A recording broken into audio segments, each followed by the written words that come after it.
بسم اللہ الرحمن الرحیم۔ رب ذوالجلال کے بابرکت نام سے شروع کرتا ہوں جو دلوں کے راز خوب جانتا ہے۔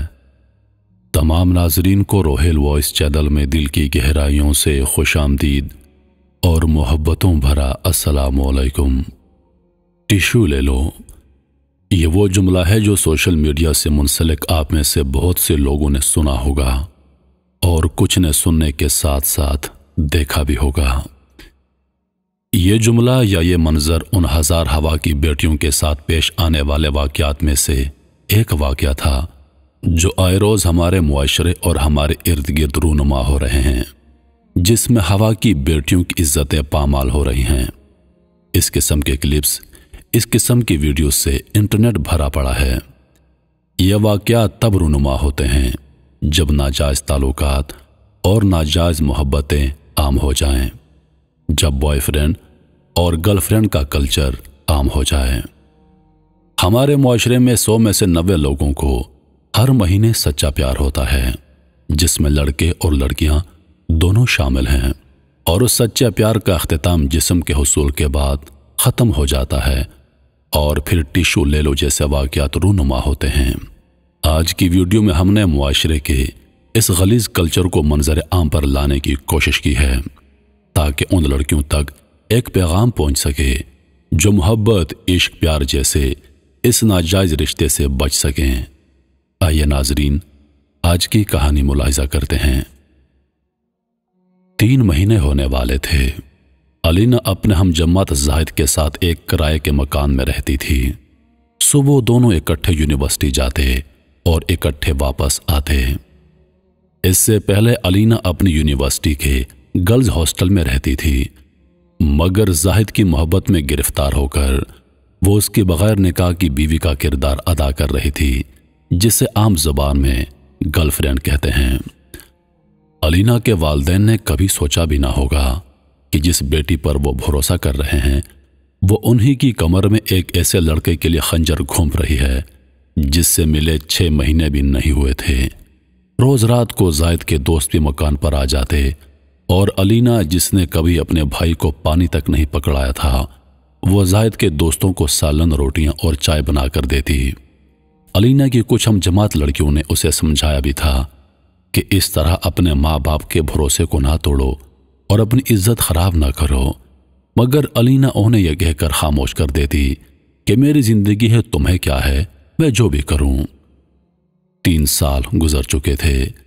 اس دوران علینا نے زاہد کو بہت مرتبہ کہا کہ ہم نکاح کر لیتے ہیں، مگر زاہد اسے ہر بار ٹال دیتا۔ یہ سلسلہ اسی طرح چلتا رہا۔ علینا نے بہت چالاکی دکھائی اور اپنے والدین کو اس سب کی بالکل خبر نہ ہونے دی۔ علینا امید سے ہو چکی تھی۔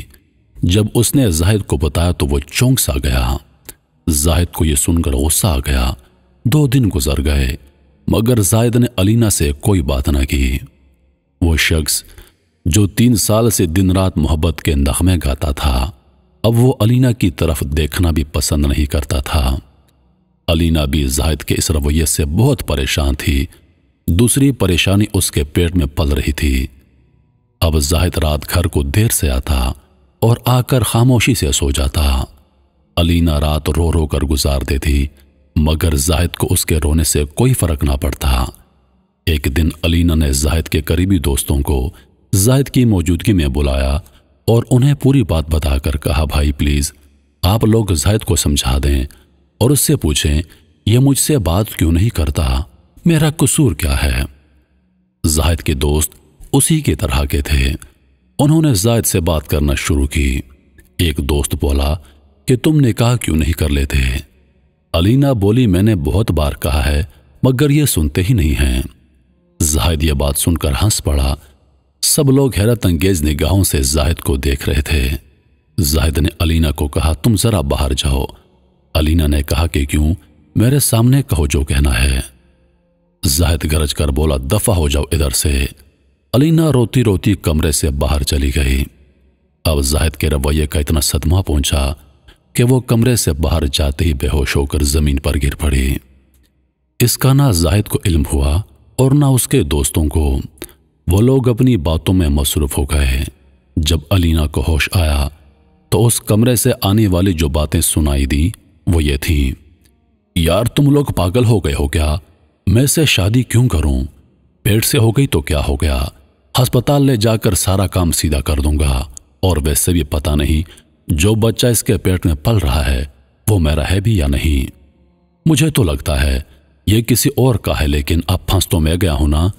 تم لوگ ہی بتاؤ، جو اپنے ماں باپ کو دھوکہ دے کر 3 سال میرے ساتھ سو سکتی ہے، وہ مجھے دھوکہ دے کر کسی اور کے ساتھ نہیں سو سکتی کیا؟ کیا پتا تم میں سے بھی کسی کے ساتھ اس کا چکر چل رہا ہو اور مجھے علم نہ ہو۔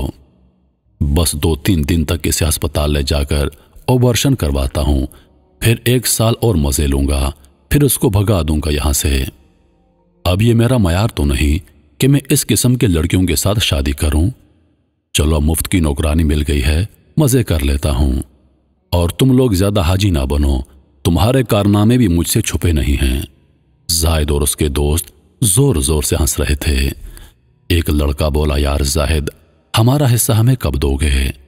ارے یار اب یہ تمہاری ہی ہے، بس بچے والا معاملہ سیٹ کر لوں، اس کے بعد سب مل کر مزے کریں گے۔ اب تو وہ سو رہی ہوگی، کل جب بستر گرم کروں گا تو ویڈیو بنا لوں گا، پھر یہ ہم سب کی رکھیل بن جائے گی اور کچھ بگاڑ بھی نہیں سکے گی ہمارا۔ علینا کو اپنے کانوں پر یقین نہیں ہو رہا تھا۔ وہ اپنے کمرے میں گئی اور اندر سے لاک کر کے پوری رات اپنی غلطیوں کو روتی رہی۔ صبح 5 بجے زاہد نے دروازہ بجایا۔ علینا نے دروازہ کھولا اور مسکراتے چہرے سے زاہد کا استقبال کیا۔ زاہد بھی اپنے بنائے گئے پلان پر عمل کرنے کے لیے ہونٹوں پر مسکان سجائے ہوئے تھا۔ اس نے علینا کو گلے لگا لیا اور کہا کہ سب دوست جا چکے ہیں، میں نے تمہارا بہت دل دکھایا ہے، چلو آج سارا حساب برابر کر دیتا ہوں۔ یہ کہہ کر وہ بیڈ پر لیٹ گیا۔ زاہد نے اپنی قمیض اتاری ہی تھی کہ علینا نے چاقو زاہد کے سینے کے آر پار کر دیا۔ زاہد چند منٹوں میں ہی تڑپ تڑپ کر مر گیا۔ علینا کی حالت غیر ہو چکی تھی۔ وہ فرش پر لیٹ گئی اور زاروں قطار رونے لگی۔ 7 بجے وہ اٹھی۔ زاہد کی لاش بیڈ پر پڑی تھی، اس کا منہ علینا کی طرف تھا۔ علینا نے حقارت بھری نظروں سے دیکھا اور ایک لات ماری تو زاہد کا منہ دیوار کی طرف مڑ گیا۔ علینا نے کپڑے بدلے اور برقع پہن کر باہر نکل گئی۔ وہ خود سے باتیں کر رہی تھی اور اپنی قسمت کو کوس رہی تھی۔ اب اسے اپنی غلطیوں پر پچھتاوا ہو رہا تھا، مگر اب وہ اپنی غلطیاں سدھار نہیں سکتی تھی۔ اس نے خود سے کہا، میرے ساتھ ٹھیک ہوا ہے، میرے جیسی لڑکیوں کا ایسا ہی انجام ہونا چاہیے تھا۔ میرے والدین نے مجھ پر بھروسہ کیا اور میں نے ایک اجنبی درندے کی خاطر اپنا مذہب، باپ کا مان، بھائی کی عزت، ماں کا اعتبار اور اپنی آبرو لٹا دی۔ میرا انجام ایسا ہی ہونا چاہیے تھا، نہیں بلکہ یہ بھی بہت کم ہے۔ یہ سوچتے سوچتے وہ مین روڈ پر چلنے والے تیز رفتار ٹرک کے سامنے کود پڑی اور اپنی جان گنوا دی۔ محترم خواتین و حضرات، آج کل یونیورسٹیوں کی کمی اور میرٹ کی وجہ سے بچیوں کو دوسرے شہر میں تعلیم حاصل کرنے کے لیے جانا پڑتا ہے اور گھر والوں سے دور ہاسٹل میں دن گزارنے پڑتے ہیں۔ اس طرح وہ گھریلو پابندیوں سے آزاد ہو جاتی ہیں، ان پر نظر رکھنے والا کوئی نہیں ہوتا۔ ایسے میں کچھ لڑکیاں تو اپنی حفاظت کرتی ہیں اور کچھ نہیں کر پاتی۔ یونیورسٹی کا ماحول، آزاد خیالی کو، ایجوکیشن لڑکیوں کی سوچ بدل دیتے ہیں۔ ہم جماعت لڑکوں لڑکیوں کے گروپ بن جاتے ہیں اور وہ لوگ کلاس ٹائم میں بھی پارک، کینٹین یا پھر سنسان جگہوں پر پائے جاتے ہیں۔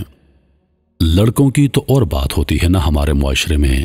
لڑکے کی غلطی کو دیکھا جاتا ہے، نہ ہی اس کی عزت پر کوئی انگلی اٹھاتا ہے۔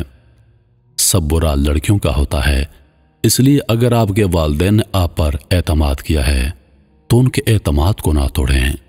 جب بیٹی گھر سے باہر بھائی کے ساتھ بھی چلی جائے تو ماں باپ کو فکر لگی رہتی ہے۔ ذرا سوچئے، اگر انہوں نے آپ کو خود سے دور، گھر سے دور بھیجا ہے تو دل کو کس طرح سمجھایا ہوگا؟ آپ کو کیا لگتا ہے آپ ہاسٹل میں سکون کی نیند سو رہی ہیں تو آپ کے والدین، بھائی بہن بھی سکون سے سوتے ہوں گے؟ بالکل نہیں، انہیں ہر لمحہ آپ کا خیال آتا ہوگا۔ ان کی محبت کا اندازہ آپ کو تب ہو جاتا ہوگا جب آپ 2 مہینے بعد اپنے گھر جاتی ہو، آپ تعلیم حاصل کرنے آئی ہیں، تعلیم حاصل کریں، فضول کاموں میں نہ پڑیں، اپنے کام سے کام رکھیں، پردے کا خیال رکھیں۔ جب تک آپ کا چہرہ چھپا ہوا ہے کوئی آپ کو گندی نظر سے نہیں دیکھ سکتا، اس لیے اسلام پردے کا حکم دیتا ہے۔ اکثر لڑکیوں کا لباس گھر میں اور طرح کا ہوتا ہے اور یونیورسٹی میں اور طرح کا ہوتا ہے۔ آپ کسی کو دھوکہ نہیں دے رہی ہیں، آپ اپنے آپ کو اور اپنے والدین کو دھوکہ دے رہی ہیں۔ خدا را اپنی اور اپنے والدین کی عزت کا خیال رکھیں۔ آپ کو آپ کے والدین نہیں دیکھ رہے مگر اللہ دیکھ رہا ہے، اسی کا خوف کر لیں۔ والدین کو بھی چاہیے کہ بچوں پر اندھا اعتماد نہ کریں۔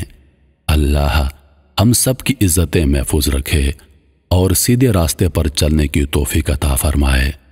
آمین یا رب العالمین۔